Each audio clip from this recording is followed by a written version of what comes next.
Olá, amigos, bem-vindos à nossa série Evangelho e Espiritismo, Caminhos de Amor e Felicidade, estudando o livro Roteiro, de nosso querido Emmanuel, pela psicografia de Chico Xavier.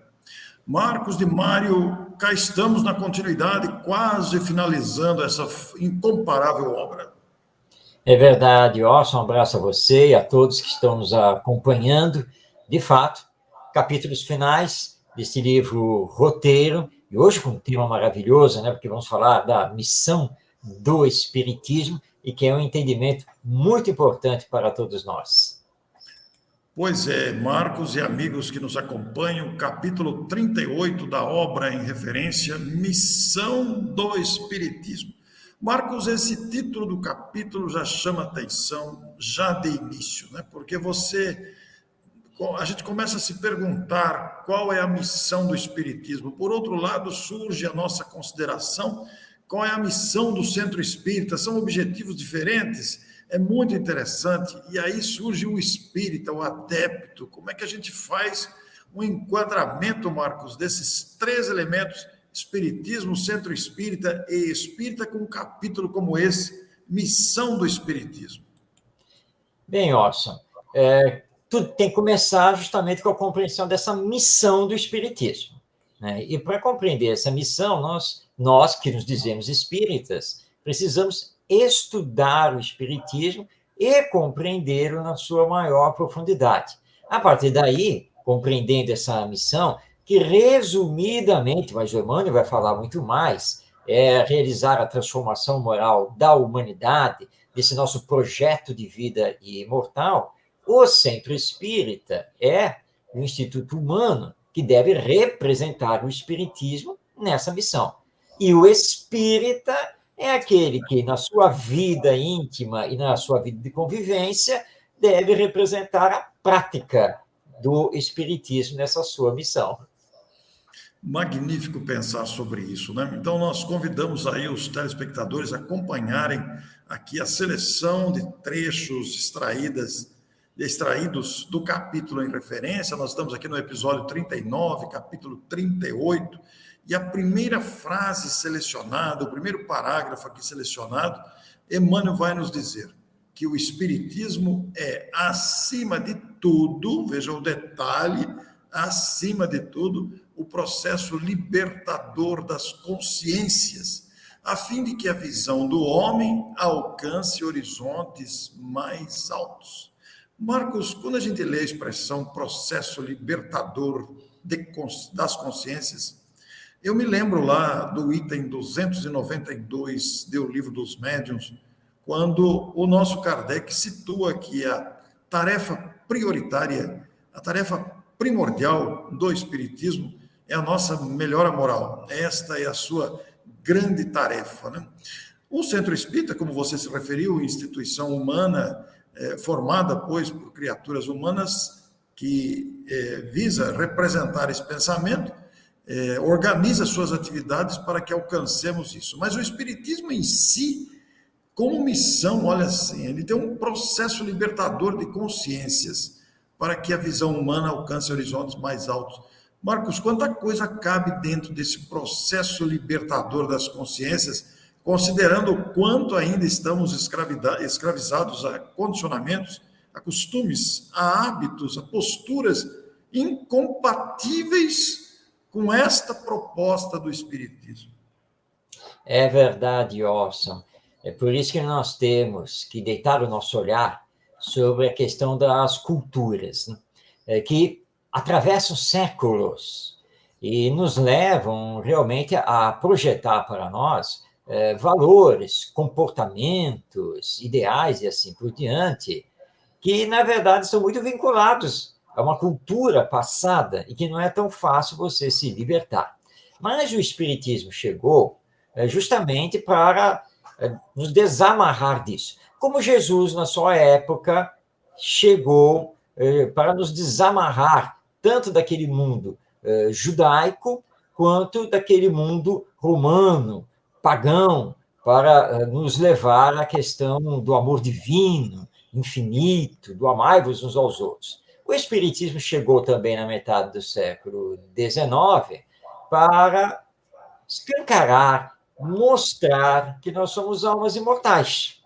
E como almas imortais, nós temos então que mudar o que estamos fazendo aqui na Terra, porque a morte é uma fatalidade e nós temos que nos preparar para essa vida futura que nos aguarda no retorno ao mundo espiritual. E o Espiritismo também veio nos dizer, repetindo, na verdade, Jesus, que todos nós vamos responder perante a lei divina por aquilo que fazemos e pelo que pensamos também, por aquilo que hoje publicamos nas redes sociais e assim por diante. E eu digo aqui repetir Jesus, porque o nosso mestre foi muito claro: a cada um será dado segundo as suas obras. Então, o Espiritismo vem dizer: olha, é assim mesmo, porque depois da morte você responde pelo que fez. Tá? Então, vocês tomam muito cuidado com isso. Então, está nessa hora de cortarmos essas amarras culturais. Mas, como você colocou, isso não é tão fácil, né? E às vezes nós vemos no centro espírita, que deve representar o espiritismo, ideias e práticas que até colidem com o espiritismo. Mas é por causa desses nossos atavismos, essas coisas que ainda trazemos e que nos deixamos influenciar também aqui, obviamente, nesta encarnação, e aí você mistura uma coisa com a outra, mas tem que tomar cuidado com isso. Lembrando Leon Denis, quando ele afirma, né, que o espiritismo no futuro será o que dele fizerem os homens. Podemos desvirtuar a doutrina? Claro que sim, sem nenhuma dúvida. É por isso que os espíritos, através dos nossos médios, estão sempre nos puxando a orelha, estão sempre trazendo alertas, estão sempre recolocando as coisas do seu devido lugar, porque, infelizmente, se deixar aqui nas nossas mãos, corremos um risco muito sério de desvirtuamento do próprio espiritismo. Olha que esquina do destino que nós estamos, né? Porque você se referiu aí, e o Emmanuel cita isso, as amarras culturais do passado, de grande influência nos comportamentos, nas culturas, né? Essas amarras que a evolução vai traçando caminhos diferentes, mas elas têm uma influência muito grande. E é interessante, Marcos, porque conforme eu li o capítulo aqui e ouvindo você falar agora, eu me lembrei daquela famosa afirmação de Jesus: eu não vim destruir a lei. Quer dizer, ele não veio atacar outras crenças, ele não veio aqui para destruir crenças, nada disso. Ele apresenta uma ideia inovadora, desconhecida. Da mesma forma, né, nós, os espíritas, pensando nesse desvirtuamento que você se referiu, e é possível acontecer se a gente não tiver cuidado e vigilância, o espiritismo também não veio para destruir as demais religiões, para criticá-las ou para marginalizá-las de forma alguma. Respeita todas as manifestações de fé, aproveita-se, no sentido bom, dos princípios nobres e superiores que essas crenças apresentam e não pretende transformar, é isso que é importante, não pretende transformar a humanidade em espírita, porque não é do escopo do espiritismo, não é essa missão transformar todo mundo espírita, mas as ideias do espiritismo vão sendo gradativamente assimiladas e nós precisamos estar atentos a isso para não desvirtuar, porque esta assimilação dos conceitos espíritas, da fundamentação espírita, ela é libertadora de consciências, porque ela traz uma informação que antes era conturbada ou misturada com misticismos, era mal compreendida, e o Espiritismo lança uma luz realmente a todos esses aspectos. Então, Marcos, eu, antes de postar aqui o segundo trecho selecionado, você gostaria de acrescentar comentários a essa fase da nossa conversa, ou já posso colocar aqui a postagem? Não, aguarda um pouquinho aí, então.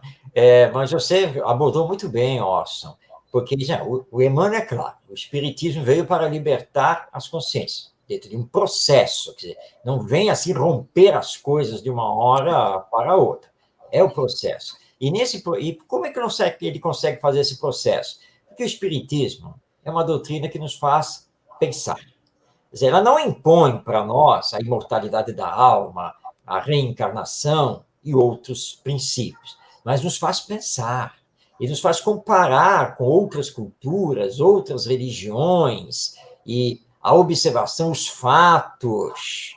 E é assim que você vai racionalmente aceitando, você vai reelaborando os seus pensamentos, todo o seu arcabouço cultural. E tanto nós não derrubamos nada, que você estava falando, e eu lembrei aqui de um amigo, que é evangélico, e ele, conversando comigo, disse assim, pois é, porque nós cristãos, mas ele estava se referindo só a ele enquanto evangélico, porque a nossa igreja cristã, e não sei o quê, né? E aí eu olhei para ele assim, pois tá tudo certo, só tem um detalhe aí, né? Porque, na verdade, cristão é toda e qualquer pessoa que segue os ensinos de Jesus, independente da doutrina religiosa cristã que siga, né? Pode até também não seguir, tá? E pode não se declarar evangélico, nem católico, nem espírita, nem ortodoxo, nem anglicano, que são vertentes, né, do cristianismo, mas ele é um cristão, porque ele segue os ensinos morais de Jesus. Certo, meu amigo? Aí ele fala assim, não, isso é verdade, até porque, assim, eu conheço bem o trabalho que vocês fazem, e a verdade é que eu, particularmente, considero que vocês são mais cristãos do que nós. Não, na verdade, todos somos cristãos. Nós estamos nesse esforço, é o processo de entender Jesus e seguir os seus ensinos morais, que o Espiritismo aprofunda com a visão da alma imortal. Mas o Espiritismo não veio derrubar nada. É uma continuidade nesse processo cultural humano de conhecer a verdade. Pois é, Marcos, muito apropriado, né?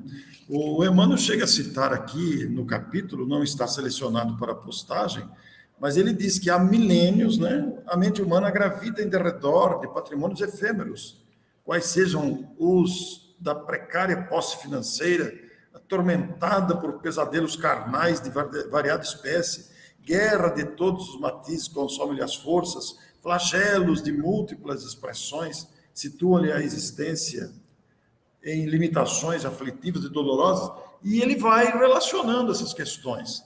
E ele vai dizer também, né, que quando a pessoa morre, essa consciência que vive num corpo carnal, esta mente humana, quando desencarna o portador daquele corpo, ele não vai atingir imediatamente a libertação de si mesmo, ele ainda está preso a condicionamentos no além-túmulo, e ele fica ainda caminhando com necessidade de descobrimentos, de descobertas, de percepções, e como a expressão é perfeita que o Emmanuel usou e que você já reforçou, é todo um processo realmente, Marcos. Então eu vou postar aqui a continuidade selecionada para este episódio e vou pedir para o próprio Marcos ler para a gente. Vamos lá. Vamos lá, então, na sua sequência do seu raciocínio, nosso Emmanuel está aí nos dizendo que a nova fé vem alargar, ou seja, ao homem, ao ser humano, a senda para mais elevadas formas de evolução. Chave de luz para os ensinamentos do Cristo, explica o Evangelho não como um tratado de regras disciplinares, nascidas do capricho humano, mas como a salvadora mensagem de fraternidade e alegria. Essa fala do Emmanuel é muito importante, porque durante um certo tempo, no movimento espírita brasileiro, nós tivemos um embate entre científicos, ou seja, os que achavam que o espiritismo era apenas e tão somente ciência, dentro desses aspectos de estudo dos fenômenos espirituais, os fenômenos mediúnicos, e os que achavam que o espiritismo tinha apenas e tão somente a sua faceta religiosa, dentro do fora da caridade não há salvação. Os dois movimentos, os dois adeptos desses movimentos, esqueceram o meio termo, porque o espiritismo também é filosofia, e a filosofia que traz o equilíbrio entre a ciência e a religião, aliando, na verdade, as duas. Por isso, o Emmanuel, ele destaca aqui que o espiritismo, na sua missão, veio esclarecer, veio melhor explicar os ensinos de Jesus, veio fazer luz sobre o Evangelho. Tanto Kardec, ele comenta em vários textos que, na verdade, o Espiritismo não veio ensinar nada de novo. O Espiritismo não criou uma nova moral. Não, ele resgata a moral já trazida pelo Cristo. Já tive ocasião de pessoas verem o Evangelho segundo o Espiritismo, de Allan Kardec, e questionar, por que Kardec escreveu um novo Evangelho? Não, mas não é um novo Evangelho. Não, é um livro espírita que explica o Evangelho, mas à luz dos princípios que formam o Espiritismo. Ou seja, explica à luz da imortalidade da alma, Deus como Pai de bondade e justiça, reencarnação, a lei de evolução e, claro, a comunicabilidade entre as duas grandes dimensões da vida, a material e a espiritual. E aí o Espiritismo vem tirar essas regras que foram inventadas por nós para seguir Jesus, regras essas que começaram já na época de Jesus, que quando Jesus se retira, né, através da crucificação e depois da sua ressurreição, que ele fica 40 dias e 40 noites com seus discípulos e seguidores, começou ali mesmo um embate, porque parte dos discípulos, comandados por Tiago Menor, consideravam que para você seguir Jesus, aquelas novas lições, você tinha que primeiro aceitar o judaísmo. Olha o problema que nós mesmos inventamos na época, quando Jesus veio para libertar as nossas consciências daquelas amarras religiosas cheias de regras que existiam na época. Então é um problema sério isso, mas o Espiritismo vem cortar isso, né? Ele vem dizer, não é por aí. E por isso que nós, dirigentes, temos que tomar muito cuidado nas instituições espíritas para não deixar que determinados rituais, determinadas coisas que não têm nada a ver com o espiritismo, comecem a ganhar corpo. Como disse um presidente do Centro Espírita para mim uma vez, Marcos, eu tenho que ficar de olho em tudo, sabe por quê? E se eu der as costas, alguém acende uma vela aqui dentro. E ele tem razão, né? É por aí mesmo. Ele tem razão, Marcos, porque a introdução de práticas incompatíveis, estranhas ao espiritismo, é muito fácil de acontecer, porque muitas pessoas estão presas ainda a condicionamentos, a hábitos, a costumes, e muitas pessoas são novas, doutrinariamente falando, sem experiência, sem aprofundamento, e trazem costumes e trazem práticas que nada têm a ver com o espiritismo, desejando introduzir. E a gente precisa pensar nisso quando se refere à missão do espiritismo, como está sendo dito aqui pelo capítulo específico do livro Roteiro apresentado por Emmanuel, né? Quando Marcos nos lê a postagem selecionada, que a nova fé vem alargar a senda para mais formas, elevadas formas de evolução, chave de luz para o ensinamento do Cristo, explica o Evangelho, e o Marcos se referiu aí à melhor compreensão do texto, aí Jesus se agiganta ainda mais aos nossos olhos, né, Marcos? Porque a gente passa a compreender, né, que Jesus, ele trouxe consigo uma tarefa gigantesca, trata-se de um espírito de alta nobreza, de alta evolução espiritual, encarregado de conduzir irmãos ainda cambaleantes, como somos nós, ainda titubeantes na decisão, na consciência de viver com responsabilidade, e nos indica caminhos de equilíbrio, caminhos que nos façam trilhar a moralidade que é a essência do Evangelho. Então, isso é muito bonito. E Emmanuel caminha aqui nesse terreno, dentro do capítulo, falando sobre isso.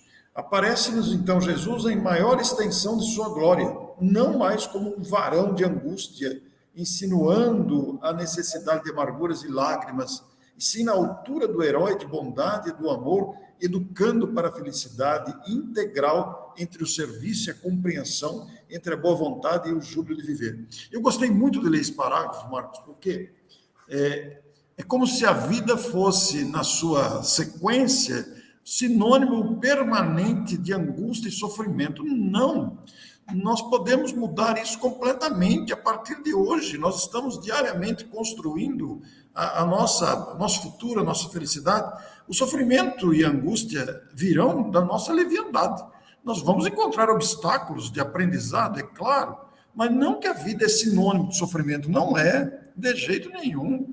Então, é como está na postagem aqui selecionada na sequência, que o Espiritismo será, pois, indiscutivelmente, a força do cristianismo em ação para reerguer a alma humana e sublimar a vida. A gente percebe, Marcos, nessa afirmação, a grandeza da própria vida, sublimar a vida, reerguer a alma humana. Nós ainda estamos presos a tantos condicionamentos que nos julgamos ainda aqueles que não pararam para perceber esta grandeza, se julgam injustiçados, se julgam abandonados, se julgam revoltados, destinados ao sofrimento, e não é esta a realidade, Marcos. Não, não, absolutamente. Ninguém nasce para sofrer. Não, isso não existe para nós espíritas, porque Deus é a bondade infinita, é a justiça suprema, e Deus, acima de tudo, nos ama. Ora, quem nos ama com toda a sua perfeição não pode querer que estejamos aqui na Terra apenas e tão somente para sofrer. Então, nós temos que tomar muito cuidado com esse tipo de visão distorcida que temos sobre a existência humana. E na sua missão, o Espiritismo veio reerguer o cristianismo, veio reexplicar o Evangelho, justamente com uma doutrina consoladora, que vai nos esclarecer e nos sustentar diante dos desafios naturais, das provas e das expiações que, porventura, tenhamos que enfrentar aqui nesta existência terrena. Mas o Espiritismo aponta que somos destinados a sermos perfeitos. Então, existe a lei de evolução. Nós não vamos ficar aqui na Terra por toda a eternidade em provas e expiações. Não. A nossa meta é ir para frente, é transformar, inclusive, a humanidade terrena para que o mal não exista mais. E que numa próxima encarnação eu não tenha que passar por expiação nenhuma, porque consegui com os meus esforços e a compreensão que o Espiritismo me dá da vida, praticar o bem, amar o próximo, e fiz esforços para me melhorar, e isso automaticamente repara o mal que porventura eu tenha feito lá no passado. Não me isenta de passar por algum sofrimento, porque se eu conseguir me reerguer, não significa que todos os outros à minha volta tenham conseguido fazer isso. Então, nós temos as perturbações de ordem social, que podem perfeitamente me atingir, mas não por acaso. É porque eu ainda preciso enfrentar isso e ter mais ganhos diante, então, dessa aflição. Mas isso vai passar, porque tudo passa. Só uma coisa não passa na nossa vida: a misericórdia de Deus sobre nós. E é tudo isso que o Espiritismo nos ensina, fazendo luz no Evangelho. Por isso, então, que o Espiritismo é uma doutrina cristã, e o Emmanuel tem razão. O Espiritismo é a grande força do cristianismo, porque assenta as suas bases nos ensinos de Jesus e esclarece esses ensinos, sublimando a vida, reerguendo a nossa alma, como o Emmanuel coloca no seu texto. O Espiritismo, não é, Orson? É muito maior, mas ele é muito maior do que qualquer fenômeno mediúnico. Ele é muito maior do que qualquer chamado tratamento espiritual que se possa fazer ao corpo. E esse é o grande entendimento que precisamos ter e que o nosso Emmanuel está aí nos chamando a atenção nesse capítulo do livro Roteiro. Pois é, Marcos, esse capítulo ele é fenomenal mesmo. Ele chama a nossa atenção sobre a missão do Espiritismo. E nós que estamos atuando nos centros espíritas como colaboradores, palestrantes, voluntários para os variados serviços e dirigentes, precisamos pensar nisso, né? Você falou muito bem, porque o Espiritismo está muito acima de palestra, muito acima de passe, muito acima de todas essas questões. É uma proposta de renovação interior. E muitas vezes nós podemos ficar ali condicionados a tudo aquilo Então, é preciso pensar na missão maior do Espiritismo. E eu gostei muito quando você falou que nós não vamos ficar para sempre no mundo de provas e expiações. E Emmanuel cita aqui a imensidão do universo, de múltiplos planetas em muito melhores condições do que a Terra, que alcançaremos desde que nos disciplinemos. Por isso, Marcos, enquanto estamos ainda batendo a cabeça, né, eu vou postar a última frase selecionada, que tem tudo a ver com isso. Enquanto ainda não conseguimos, porque você falou uma coisa muito importante, às vezes nós conseguimos, mas muitos dos que convivem, estão próximos de nós, não conseguiram. E às vezes somos nós que não conseguimos, enquanto outros conseguem. Quer dizer, é mútuo, é uma luta intensa. Então eu vou postar aqui, Marcos, e peço para você ler, porque tem tudo a ver nessa linha de raciocínio na última postagem deste episódio. Então, o nosso Emmanuel está aí encerrando o seu pensamento, nos dizendo: esqueçamos, por agora, o paraíso distante para ajudar na construção do nosso próprio céu. Interfiramos menos na regeneração dos outros e cogitemos mais de nosso próprio reajuste perante a lei do bem eterno. Colocando essa fala do Emmanuel de uma forma bem popular, nós diríamos assim: esqueçamos por agora de ficar exigindo a transformação da humanidade, ficar pensando quando que a humanidade vai melhorar, quando é que esse pessoal aqui da minha família vai entender, quando que o meu colega de trabalho vai ser mais ético. Não, vamos esquecer isso, porque você está focando nos outros, mas os outros são almas imortais e individualidades com o seu processo evolutivo. E você está fazendo o quê? Para se melhorar, para ser mais honesto, mais ético, enfim. Esse é o pedido do Emmanuel. Vamos deixar de lado os outros, a própria humanidade no seu coletivo, para olhar mais para nós e perceber que ajustes ou reajustes estamos precisando fazer a nível dos nossos valores de vida, da nossa compreensão mais espiritualizada da própria vida, qual é o bem que ainda temos que fazer e até hoje não fizemos, e assim por diante. Ou seja, é o olhar voltado para si. E aí nós vamos lembrar Sócrates. Quando ele está lá visitando a cidade de Delfos, ele olha para o pórtico de entrada da cidade e vê que alguém escreveu lá no pórtico: conhece-te a ti mesmo, que passou a ser lema dos estudos e da vida dele, porque você se conhecendo, você consegue, então, realmente se melhorar, e em se melhorando, pela força do seu exemplo, os outros passam também a se melhorar e, portanto, a humanidade. Que coisa magnífica, né? Que raciocínio de lógica e bom senso que a doutrina espírita, através desses ensinamentos, nos apresenta. Enquanto você estava falando aí da necessidade da gente parar de querer reformar os outros e procurar reformar a nós mesmos, né? Eu me lembrei do próprio Emmanuel, quando, na personalidade de Públio Lentulus, a experiência dolorosa que ele passou, e teve que assimilar por si mesmo a necessidade de melhora moral. Ele que era muito inteligente, muito influente, mas tinha muito orgulho dentro de si, e a experiência dolorosa que viveu está à disposição para quem não leu, ler o livro há 2000 anos. Este Emmanuel aprendeu muito com essa experiência. Esperamos, Marcos, que nós dois, que cabemos em tudo isso que ele está dizendo aí também, aprendamos com ele, né, essa experiência de um sábio orientador. Sem nenhuma dúvida, Austin, porque que ninguém nos tome aqui por espíritos superiores que estão ensinando os outros. Na verdade, nós estamos estudando essa obra roteiro e aprendendo com o nosso Emmanuel, assim como todos que estão seguindo esta nossa série de estudos.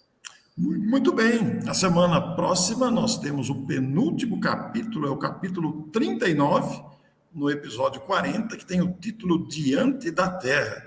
Nós, desde já, agradecemos a sua audiência, a participação conosco nesses episódios, que para nós tem sido uma experiência muito rica, porque este livro realmente é uma preciosidade, o livro roteiro. Você vai encontrar todos os outros episódios, capítulo a capítulo, disponíveis nos canais de YouTube Marcos de Mário, Orientação Espírita, Orson Petra Carrara e Agenda Espírita Brasil. Um grande abraço a todos e até a próxima semana com o episódio 39.